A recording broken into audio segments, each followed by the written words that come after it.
Crusader No Remorse starts like somebody watched RoboCop play Doom for 6 hours, spilled coffee on a keyboard, and then shouted, "Make him red." And somehow, that worked.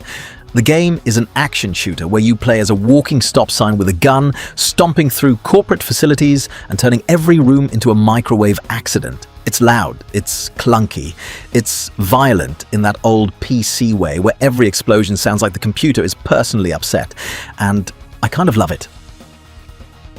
It came out in 1995 for PC, developed by Origin Systems. Same studio behind Ultima and Wing Commander, which makes this even funnier. They went from deep fantasy worlds and space opera drama to, what if a man in red armor destroyed office equipment for 7 hours?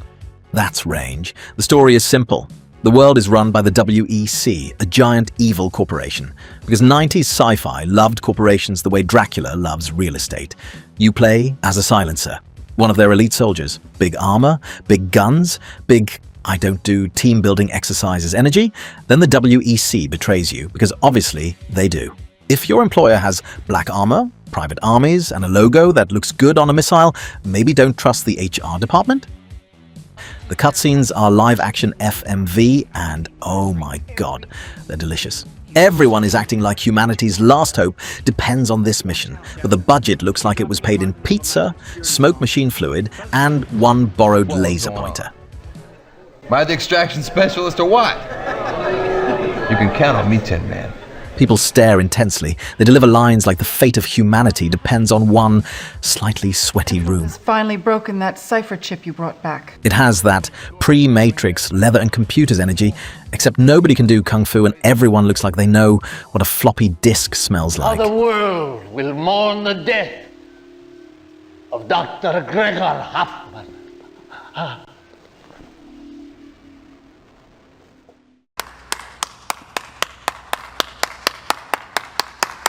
Now, the gameplay. This is an isometric shooter. You move through levels, shoot guards, find keycards, hack terminals, avoid traps, and accidentally blow yourself up because you stood near a barrel with the emotional stability of a soap opera villain. The first thing you'll fight is not an enemy, it's the controls. Your character moves like he's made of bricks, anger, and one rusty shopping cart wheel. Turning takes effort. Aiming takes effort. Walking through a doorway can briefly become an Olympic event. Modern players will touch this and immediately ask, why can't I just aim with the mouse? Because it's 1995. Back then, PC controls were basically a hostage negotiation between your fingers and the manual. But here's the weird thing. Once your brain stops screaming, the controls start to make sense. Kind of. You stop trying to play it like a modern twin-stick shooter and start playing it like tactical furniture with a death wish. You line up shots, you strafe carefully, you peek around corners, you use cover, you panic, but in a professional way. And when it works, it feels great. The guns are chunky. Proper chunky. The kind of chunky where every shot feels like it came with a receipt for structural damage. Enemies don't just fall down, they get deleted. Guards fly backward, machines explode, consoles spark like they just saw their electricity bill. And the best part is how much stuff you can destroy. Computers? Gone. Chairs? Gone. Cameras? Gone. Random wall panel that probably didn't do anything? Gone anyway. I don't like its attitude. Crusader understands a very important truth. If you put blinking machines in a video game, players will shoot them. That's not chaos, that's science. The destructible environments give the whole game this nasty little joy. You're not just clearing rooms, you're vandalizing the future. And honestly, the future had it coming. The level design is all security doors, terminals, traps, alarms, turrets, and guards who seem very committed to dying at work. The game rewards patience, but it also keeps giving you tools that encourage terrible decisions. That's the fun.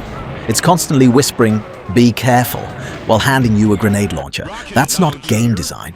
That's a bad friend, a very entertaining bad friend. What really works is the atmosphere. The pre-rendered graphics still have charm. Everything looks dirty, metallic, expensive, and unsafe. Every room feels like it was designed by a cyberpunk architect who hates workers and loves ankle injuries. The music helps a lot too. It's moody, electronic, punchy, like a nightclub hidden inside a military bunker. It makes you feel cool even when you're stuck walking into a table for 12 seconds, and I respect any soundtrack that can lie to me that convincingly. There's also something satisfying about how physical the world feels. Security cameras react, civilians run around, terminals matter, explosions chain together, the levels feel busy, like the building itself is trying to get you fired, arrested, and vaporized. Sometimes all three. Now let's talk about the bad stuff, because yes, there's bad stuff.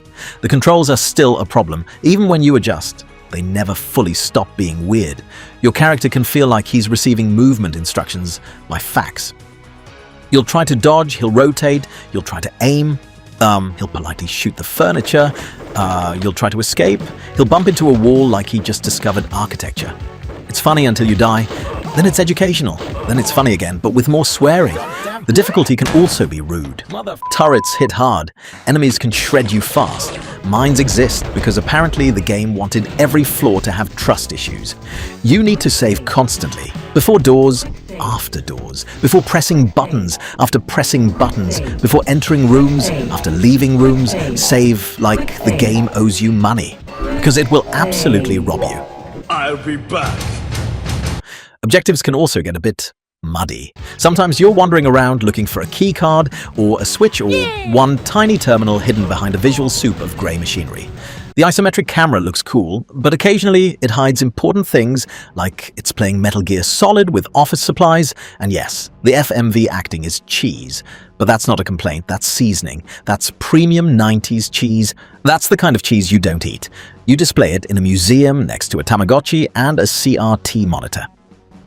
If you want to play Crusader No Remorse today, the easiest way is usually the PC version on GOG, because they tend to package these old DOS games so they actually run without you needing to sacrifice a printer to the DOSBox gods.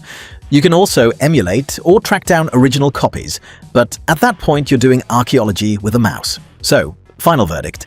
Crusader No Remorse is absolutely worth playing, but you need the right mood for it. If you want smooth, modern controls, clean tutorials, and quality-of-life features gently feeding you grapes, no. This game will kick your chair over.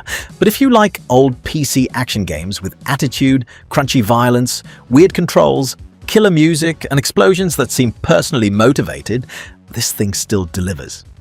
It's awkward, it's aggressive, it's sometimes annoying, but it has personality bursting through the walls like the Kool-Aid man with a plasma rifle. I came in expecting a dusty 90s relic. I left wanting to destroy every computer in a 30-mile radius. For legal reasons, I did not. The game is clunky in the same way an old action figure is clunky.